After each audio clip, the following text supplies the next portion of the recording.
Hello, everyone. Local Laban Magazine here with Dan Burden from the Blue Zones Project, initiating some new walkability initiatives here in Dodge County. And not going to take any more time with my intros. I'm going to turn this over to Dan. He's the expert. He wants to tell you about walkability and community enhancements. Yeah.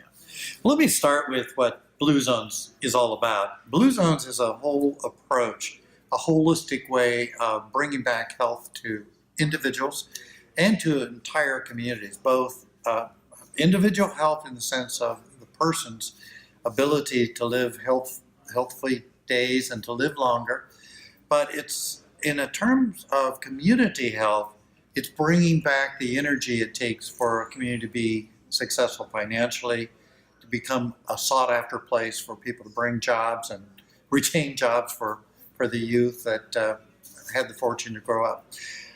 I'm a personal believer in small towns, and I've probably done most of my work in small rural districts. So Dodge County is pretty exciting with the Blue Zones as a funded organization, a funded movement, to be able to now lend strength and growth to each of the communities in Dodge County that we're working in.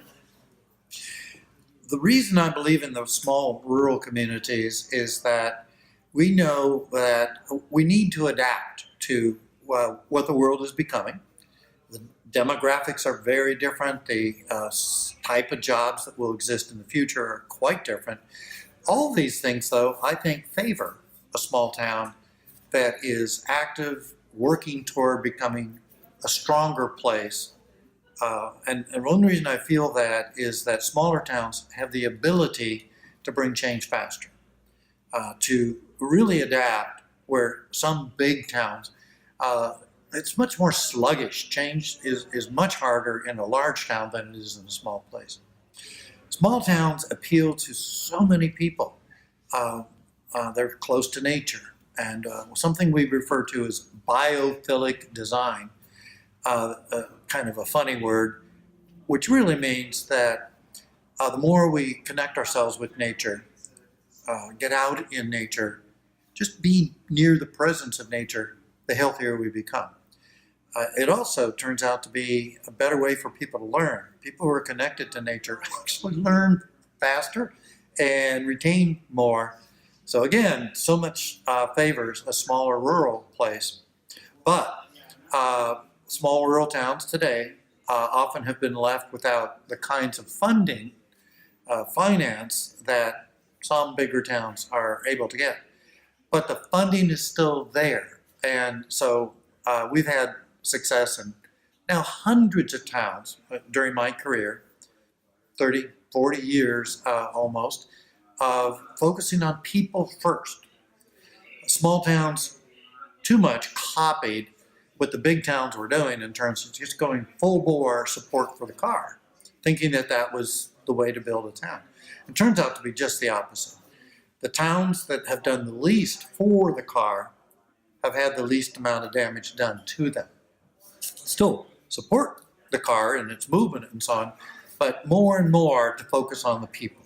So whether we're talking about how we design our streets, where we put our parks or schools or whatever, the more we focus on these are distances people can cover, the more successful the budget for the city, the income streams, and now we're finding that more and more the National Association of Realtors is proving this, that people want to live in walkable, livable, active transportation places. So everything that Blue Zones is for is wanting to help a community bring about is truly going to favor all of Dodge County communities, because Dodge County will never see the big grandiose dollars that a larger county or one with larger cities is able to attract.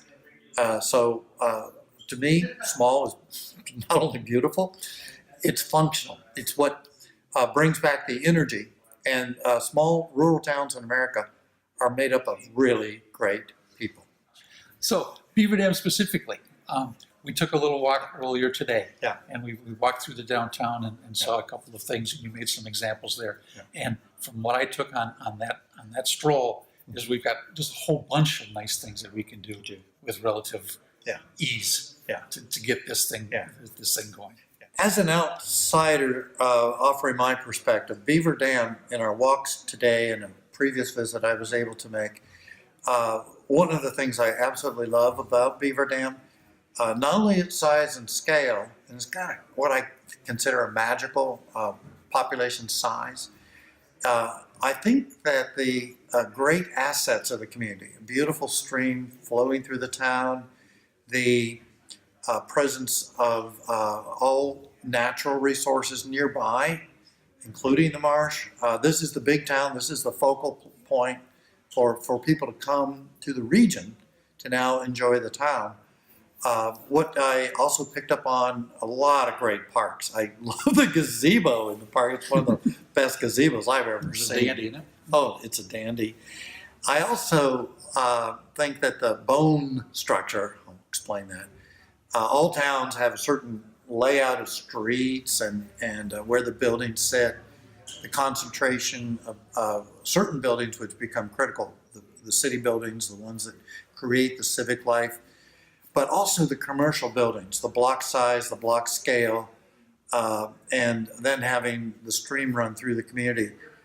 Very powerful. A lot of towns I work in are just short of those kinds of assets. But there's some other unique assets that we discovered on the walk today, and one is by going toward the water course and over the bridge and things like that, that what we call the B side of the buildings, A side being the main street itself, but the B side, the back side, is just waiting with potential for all kinds of human activity. It's a place to start new small businesses, outdoor restaurants or combined restaurant types there, activating the little passageways that connect to Main Street. These are all great things. But it's also important for you to talk about some of the negatives, the things that the community is going to need to work on, among them being all the large paved parking lots in the community. There are too many. We'd like to put more of the parking back on the streets in effective ways to slow the traffic downtown. Engineers were trained, taught, and became experts at speeding up traffic everywhere. They shouldn't have done it for downtowns. And so we want to, again, get the scale, the operations, the dynamics focused again on people. But it'll be a partnership between many, many different groups and many of the other resources being tapped into. Start with small projects first, but some of them out there are just waiting to be a success. I'll just start with one. Take out the darn, I guess I could even say damned. Go ahead. Okay, damned push buttons. If your downtown's for people, they shouldn't have to beg permission to cross the street. So there are things that can be done almost immediately as a sign that you're ready to really now celebrate your businesses, your people, and to Welcome this pedestrian back. bring back the pedestrian. Welcome back people to the downtown. Excellent. Thank you so much for your time. Yeah. Thank you.